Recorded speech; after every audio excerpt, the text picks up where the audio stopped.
Hello, all you beautiful souls.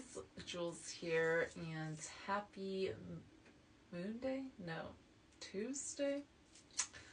It's Tuesday. I'm sorry. I'm getting my days mixed up. It's actually Wednesday now because it is 2 a.m. in upstate New York. Just popped out of the shower, and I wanted to do our crystal a day keeps the doctor away. Quick 10 minutes or less class. So today we're going to be talking about something that is a metal that's not even a crystal at all, but it is a part of the Christmas world. It's late.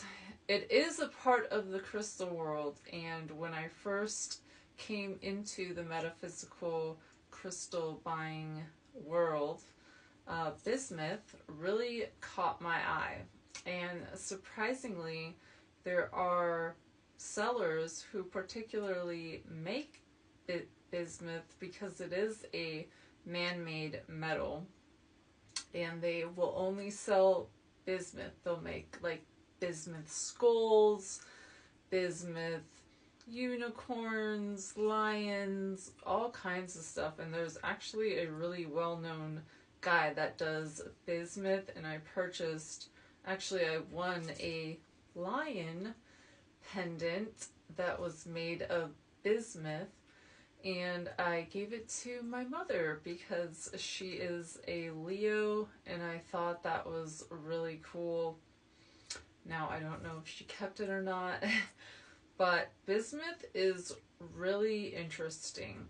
It is a super soft metal. So on the Mohs hardness scale, it is a 2.5 to a 3. So that's under 5, and that is really, really low. So it can crumble, it can fall apart. If I were to drop it on the floor, a hard surface, it would most likely break. It is your monoclinic structure, and it can be made globally, obviously, because it is man-made. And it does connect to the crown chakra, so you can place it on your head like a crown. It's kind of heavy to meditate with, but it does feel kind of nice. And it is associated with your Gemini and Scorpio. Now, this crystal is also associated with Aquarius, and you can see why, because it does have a really nice flow and movement to the structure, and I definitely get watery, flowy vibes with it as well. And it can also activate not only the crown chakra, but if you work with bismuth, you can activate all of your chakras. As you can see, the color of it is rainbow. So it's aligning all the colors of the chakras, which are the rainbow colors. Now, though it can be made anywhere, because men, women, whoever likes to create bismuth, it was originally found in Bolivia and Germany. So I just wanted to let you guys know that. And I'm going to go ahead and zoom in on it while we talk about some of the characteristics. So bismuth is considered a metalloid rather than a crystal. Like I said, it does stimulate energies of transformation. Its rainbow colors can transmit and channel multiple energetic frequencies as well, so they can give you access to any information and wisdom that you are trying to get. And it is very structured in appearance. So a lot of bismuths that you're going to see on the market are created by melting down the crystalline metal and then pulling the metal up slowly with a rod, and then the crystal emerges as it hardens quickly, and bismuth itself is a pure element on the periodic table of elements, if you did not know that.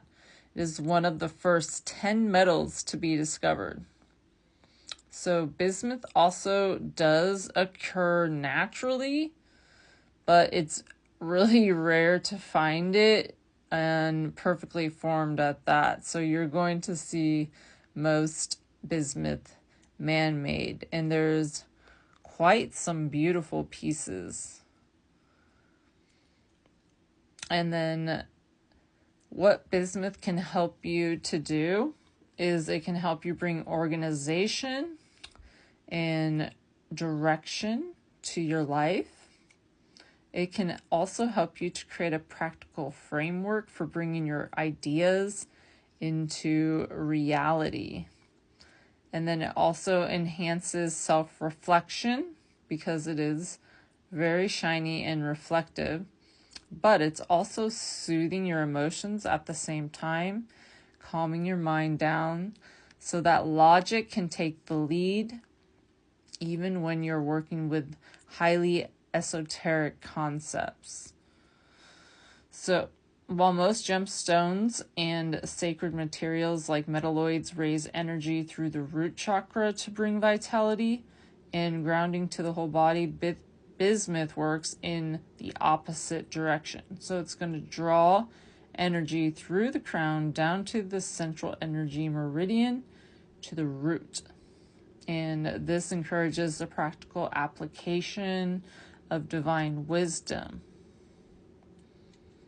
Very gorgeous. I could just stare at it like all day long. It's like a maze to me. So if your mind is very busy, you can also sit with bismuth and take your fingers and follow it, or you can just stare and follow, going down the spirals.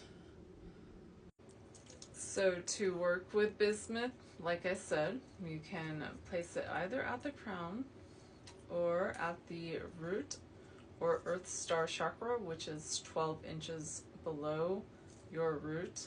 Obviously, you're not going to be able to most likely put it 12 inches below your feet, so you can just place it on the ground. And while working with bismuth as well, you can place it at your solar plexus, so right about 2 fingers length above your belly button. And what this is going to do is alleviate any pain or digestive discomfort that you may have in your stomach. It's going to release that up and out and push and move the energy through your chakras to get them all flowing. So if you're often going to the doctor for stomach aches, stomach problems, I know that when I was younger I had many stomach aches. So if you have children who have problems digesting things, or yourself, if you have acid reflux, try some bismuth. Just place it at the solar plexus.